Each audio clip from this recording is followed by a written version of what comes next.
You weren't abused. You weren't beaten. No one hit you. No one screamed at you.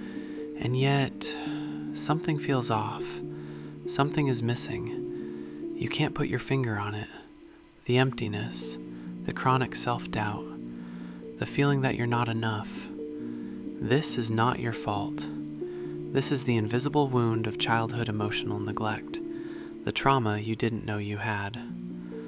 Childhood emotional neglect, or CEN, isn't about what happened to you, it's about what didn't happen. It's the love, validation, attention, and emotional support that a child should have received, but never did. Jonice Webb, in Running on Empty, explains, CEN is the absence of emotional attention from caregivers. It is not abuse. It is the lack of acknowledgement and support for a child's inner life. And that is what makes it so insidious. Unlike abuse, there are no bruises, no visible scars. It's silent. The child grows up feeling inadequate, not realizing that their sense of emptiness isn't their fault. It's the product of emotional neglect. I've observed that most people with CEN live their lives striving to fill a void they didn't even know existed. They achieve, they perform, they push themselves, but underneath, there's a persistent sense of something missing. The signs of CEN are subtle but powerful. Chronic feelings of inadequacy or unworthiness, difficulty identifying or expressing emotions, a constant need for external validation, feeling disconnected from others, even those you love, the tendency to self-criticize relentlessly. From my perspective, these are not weaknesses, they are survival mechanisms. The child learned, if my feelings are ignored, I have to ignore them too. John Bowlby, the father of attachment theory, emphasized, what is essential to healthy human development is not only physical care, but emotional responsiveness and attunement. When that attunement is missing, the child grows up emotionally self-sufficient, but not in a healthy way. They survive, yes, but they don't thrive. What makes CEN so deceptive is that often the person doesn't even recognize it as trauma. Unlike abuse, which triggers anger, fear, or flashbacks, CEN is quiet, subtle, and cumulative.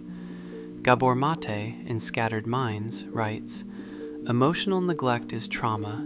It shapes the brain, affects attachment, and imprints patterns that last a lifetime.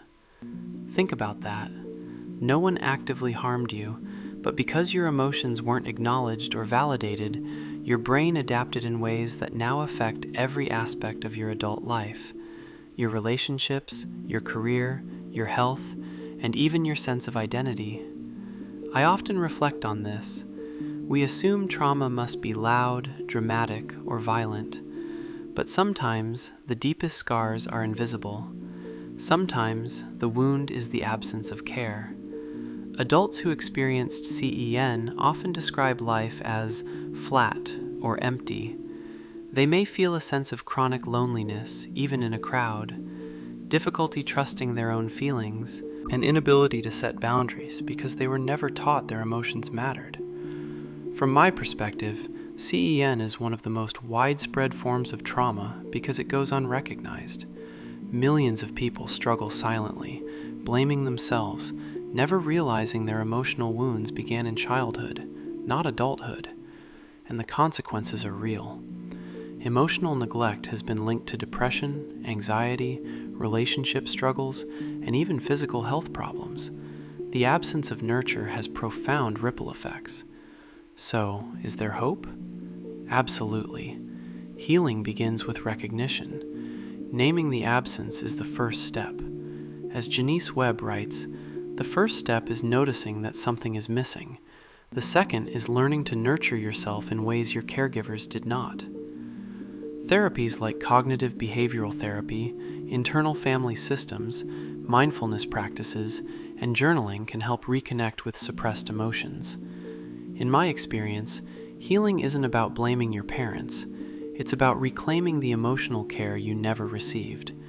It's learning to say, I am allowed to feel. I am allowed to need. I am worthy of care.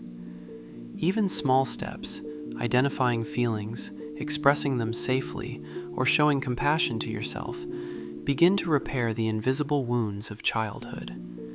Childhood emotional neglect is silent, invisible, and often misunderstood, but it is real. And if you recognize it in yourself, that awareness is the first spark of healing. You didn't get it as a child, but now you can give it to yourself. Healing is possible, awareness is powerful, and no one is ever too late to nurture the inner child who never received the care they deserved.